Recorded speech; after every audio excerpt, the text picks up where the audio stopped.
안녕하세요. 하이. 안녕하세요. 안녕하세요. 잘 지내셨나요? 그럭저럭. 그럭저럭. 요즘 별일 없으세요?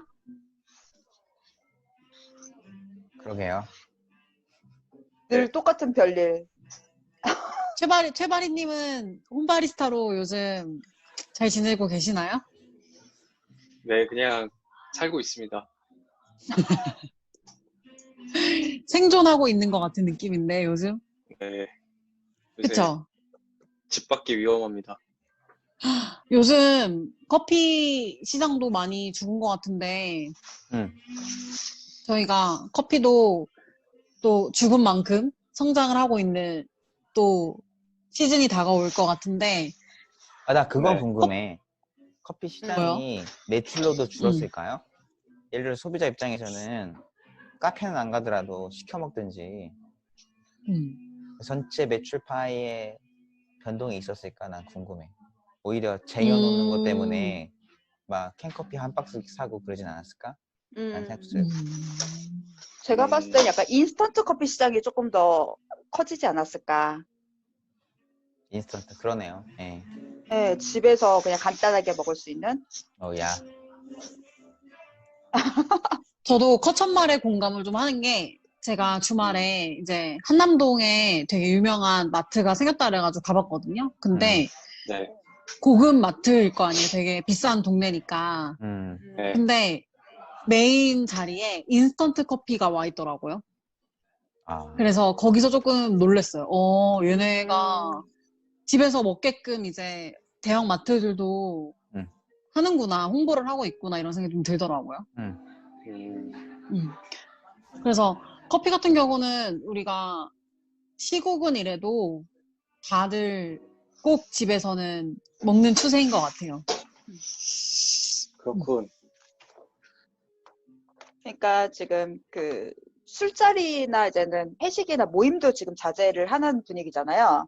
네. 그쵸? 그래가지고 이제 혼술 용 안주라든지 혼술용 그 맥주나 그런 거 있잖아요.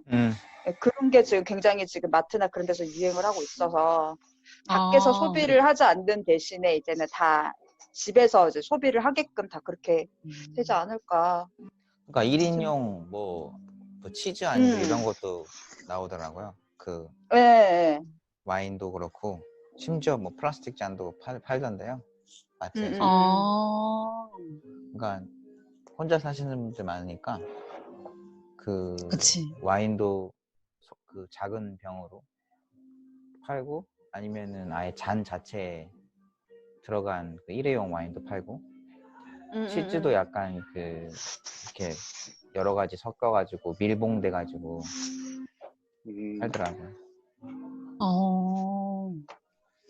그러니까 계속 어떻게든 소비를 하고는 있는데 이제 집 밖에서의 소비를 못 하니까 이제는 다 집 안에서 할 수 있는 소비로 거의 그렇게 넘어간 것 같아요. 맞아요. 오늘 뭐 하나요? 저희 오늘은 커피 프로세싱 얘기 한번 해보려고 하는데 다들 커피 맛에 좌지우지하는 거는 프로세싱이라고 하잖아요. 근데 또 과연 이게 어떻게 미치는지는 아무도 모르기 때문에 그런 것도 한번 우리가 얘기해봐도 좋을 것 같아요. 근데 다들 커피 프로세싱에 대해서 알고 있는 거는 있으시죠?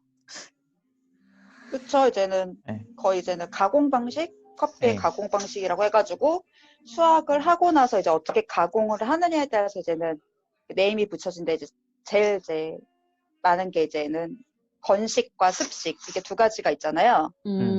예, 그래가지고 이제 건식을 이제 내추럴 가공 방식이라고 하고 그 다음에 이제 습식 가공을 이제 워시드라고 하고 그렇게 하는데 이제는 옛날에는 거의 그 지역에는 무조건 건식 가공 방식, 그 지역에는 무조건 습식 가공 방식 거의 그런 식으로 했었는데 요즘에는 한 지역에서도 건식으로 이제 내추럴도 있고 워시드도 있고 이게 종류가 이렇게 점점 많아지고 그 외의 가공 방식도 점점 많아지는 추세인 것 같아요. 아, 그러니까는 맞아요. 같은 한 농장에서 한 농장에서도 내추럴도 하고 와시드도 하고 그렇다는 네네. 얘기예요? 그러니까 옛날에는 그러지 않았는데 원래 하던 것만 했는데.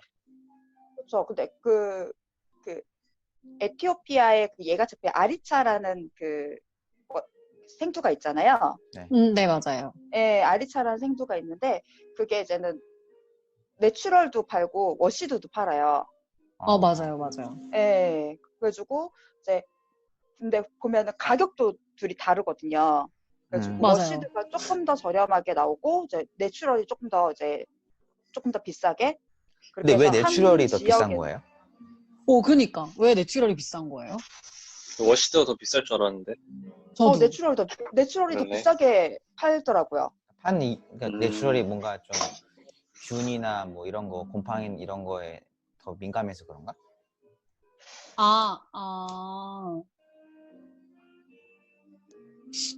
제가 한번 이제 검색을 좀 해볼까요? 한번 해주세요. 일단은 가격이 책정되는 방식은 보통 두 가지가 있잖아요. 이제 네. 가공 방식, 이제 뭔가 일단 더 힘든 작업이 뭔가 공정이 더 들어가서 비쌀 수도 있고, 음.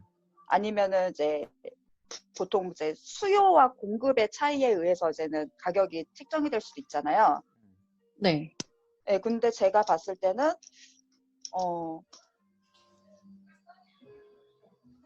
공정에 뭔가 차이가 있어서 그러지 않았을까? 안 그러면은 다 수요가 그쪽 내추럴로 몰리면은 굳이 이제 워시드를 굳이 할 필요가 없잖아요. 그러니까는 그쵸. 일단 내추럴이랑 와시드의 가장 그 큰 차이가 뭐예요? 어떤 맛이 어떻게 다르고 뭐 그런 게 다른가요? 그쵸.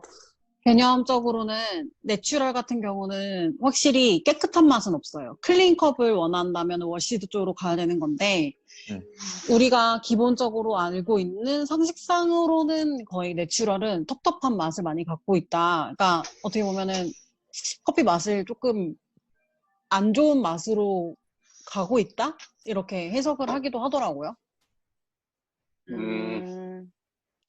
저기 클린컵으로 따지자면. 홈 바리스타님 있잖아요. 홈 로스팅도 네, 하시잖아요. 그렇습니다. 내추럴과 와시드에 대한 견해가 있으신가요? 어떤 견해를 듣고 싶으세요? 뭐 로스팅했을 때 네. 어떤 맛의 차이가 있다든지 아니면 내가 어떤 뉘앙스의 맛을 내기 위해서 어떨 때는 내추럴 쓰고 어떨 때는 와시드를 쓰고 이런 게 혹시 있으세요?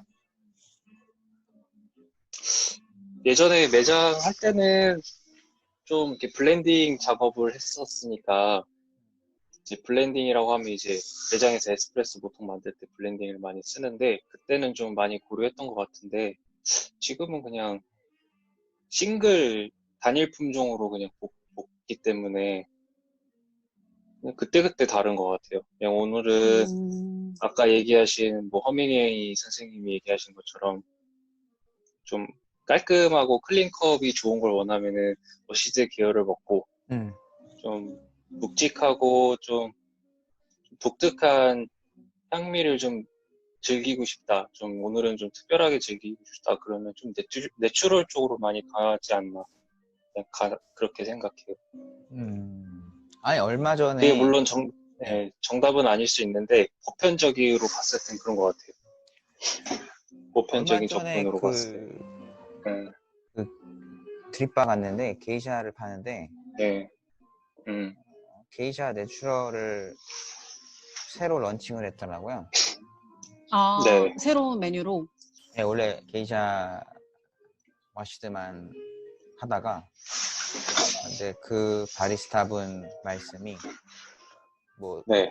그 게이샤 드시는 분들은 와시드만 있는 거라고 생각하시는데 그게 내추럴도 아니다. 있다고 그러면서 그 내추럴 자기는 오히려 내추럴을 또 추천을 한다 이렇게 얘기를 하길래 그러니까는 지금 좀 정확히 보면은 요새 이제 약간 뭐 아로마를 강조한 향을 강조한 푸어 오버식의 커피에는 와시드 가공법 그러니까는 이제 과육을 벗겨가지고 말린 거잖아요.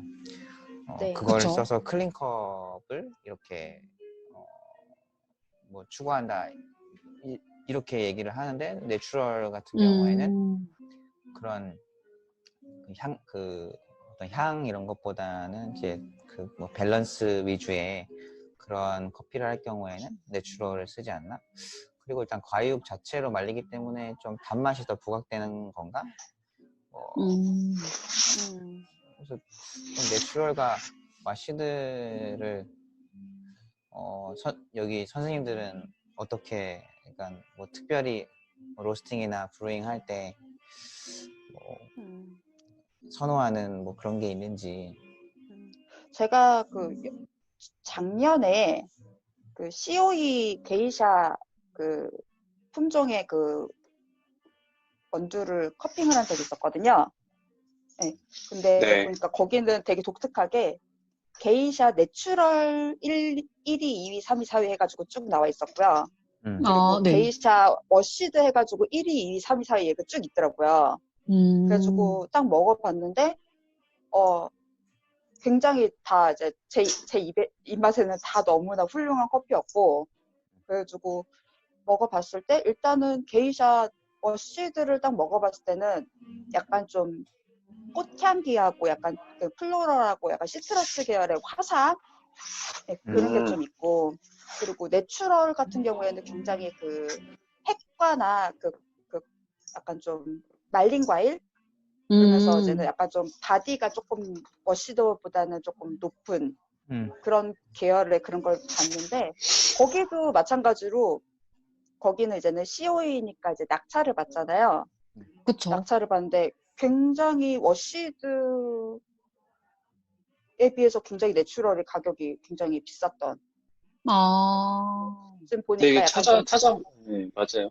찾아봤는데 내추럴이 좀 높은데 네. 약간 대체적으로는 높은데 꼭 그렇지는 않은데 약간 뭐라 그래야 되지? 네네네. 대체적으로는 좀 높은 것 같아요. 대체적으로. 네, 대체적으로 워시드에 비해서. 네. 조금 높아요. 단가 책정이 네. 지금 전에 거래하던 거 보니까 그러네요. 보통 그래가지고 내추럴이 과육이 묻은 상태이기 때문에 건조할 때 뭐 곰팡이나 약간 환경이 좀 민감하게 반응이 돼서 곰팡이가 생길 수 있는 뭐 그러한 점들이나 그런 것 때문에 내추럴이 더 비싸지 않나라는 생각이 들고, 그리고 저도 일단 그렇게 생각을 했어요. 네. 과육을 머금고 저도 있기 그렇게 때문에 생각이 수분 들어요. 함량이 많잖아요. 자, 그렇죠. 그래서 맞아요. 건조 과정도 또 오래 걸리니까 그만큼 좀 어렵지 않을까라는 생각이 드네요.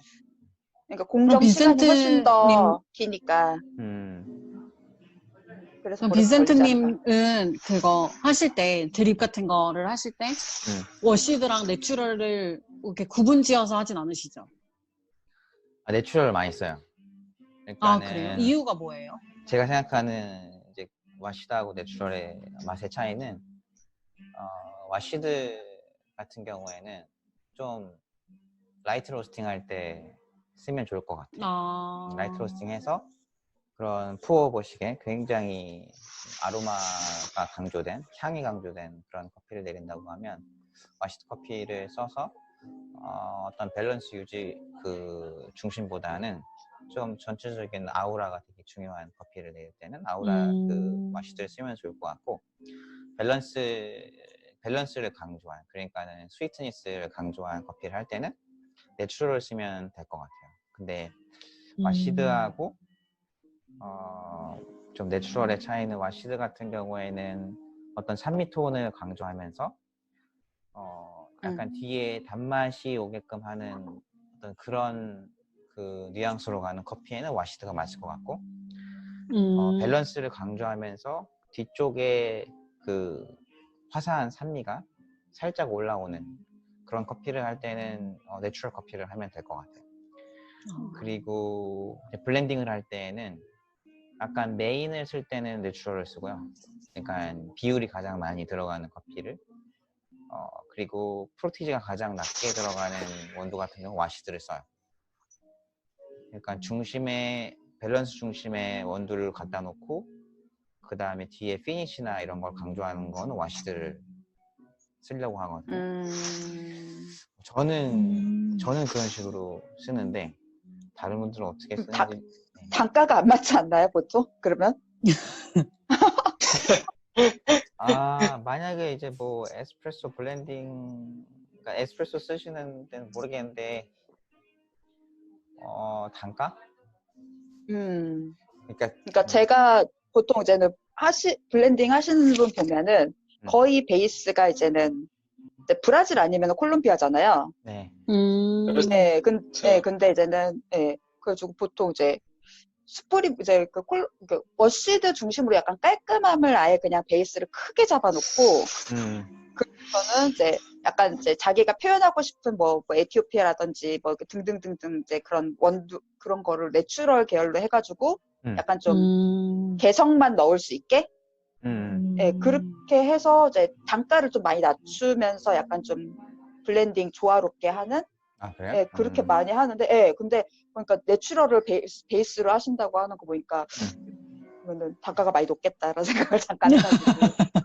일단은 제가 하는 커피 스타일이 이제 그치. 강한 음, 강배전 커피고 또 드립하다 보니까는 상대적으로 일단 커피 가격 자체는 좀 높게 형성돼 있다 보니까 그러면은 좀 좋은 생두를 쓸 수 그쵸. 있는 좀 그런 게 좀 많아요. 옵션이 더. 그래서 그런 거 그쵸. 같아요. 그러니까 확실히 저는 그렇게 크게 구분을 지진 않았는데 그냥 소비자 입장과 그 업장의 중간으로 봤을 때는 내추럴이라는 커피를 먹고 싶을 때는 왠지 이런 생각이 들 것 같아요. 브라질 내추럴보다는 에티오피아 내추럴. 그러니까 뭔 느낌인지 아시겠죠? 커피의 본고장의 본 맛을 느끼고 싶으면 에티오피아 내추럴인데 말 그대로 브라질 내추럴은 이상한 맛이 나올 것 같은 느낌? 그런 그런가요? 느낌도 되게 많이 들더라고요. 어, 네, 그래서 오히려 브라질 같은 경우가 커피로 승부를 보는 곳은 아니잖아요. 커피 맛으로. 네. 그렇기 때문에 오히려 그런 지방에서 있는 커피들은 워시드를 먹어야 되지 않을까 이런 좀 생각이 좀 들더라고요. 소비자 입장에서 다른 그 브루잉 바나 아니면 커피를 하는 쪽에 봤을 때는 보편적으로 봤을 때 그런 느낌도 굉장히 좀 많이 들었어요. 그래서 또 재밌고 또 제가 궁금했던 것 중에 하나는 허니 워시드 뭐 이런 것도 많잖아요. 네. 그러니까 솔직히 말하면 이게 꿀맛이 나는 건 아닌데 그 농장에서 짓기 나름이잖아요. 솔직히 말하면. 근데 허니 워시드 다들 한번 맛보신 적도 있으신가요?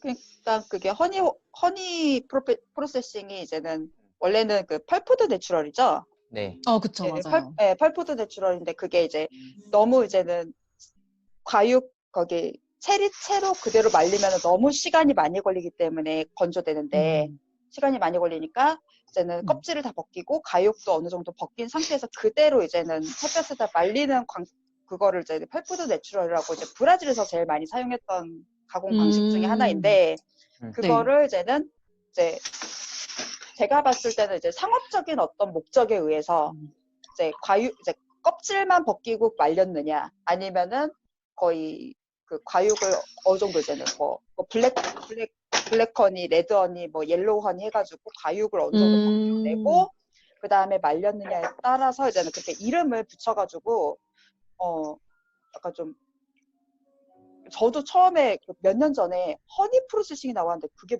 뭐냐고 묻는데 저도 그걸 몰랐어요. 그게 한 6년 그럴만해요. 전인가? 네, 6년 전인가 그치. 나왔는데 허니가 뭐예요? 라고 해가지고 저도 몰랐는데 나중에 보니까 그게 펄푸드 내추럴의 다른 이름이더라고요. 맞아. 네. 그래가지고 제가 알기로는 이제 펄프 내추럴이랑 그 허니 프로세스는 이제 똑같은 건데 그쵸. 펄프 내추럴이라고 하는 국가와 허니 프로세스라고 하는 국가의 목적이 다르다고 하더라고요. 그러니까 그쵸. 브라질 같은 경우에는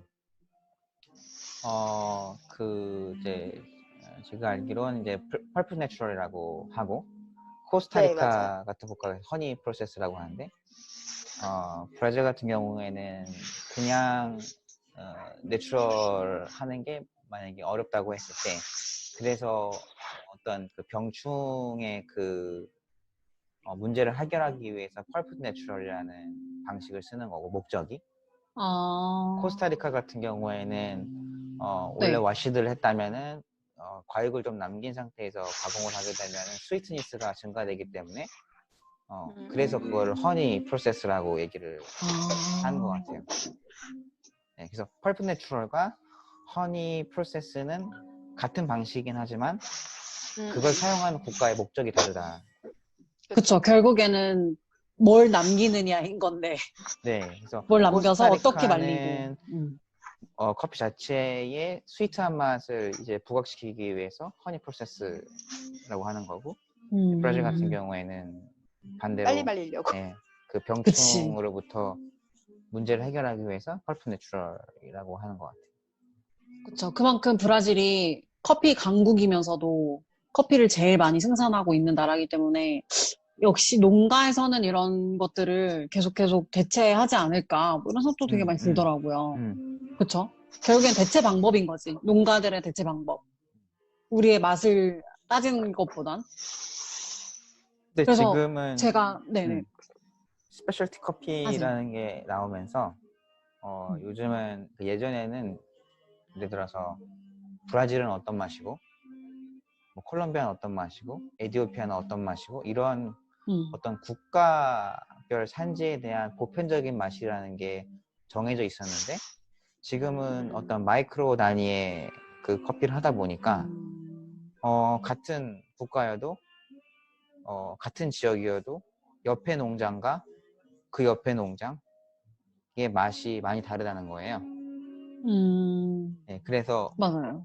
A라는 국가가 뭐 브라질이라는 국가는 어떤 맛이다 라고 표현하는 것 자체가 굉장히 어울리지 않다고 얘기를 하더라고요.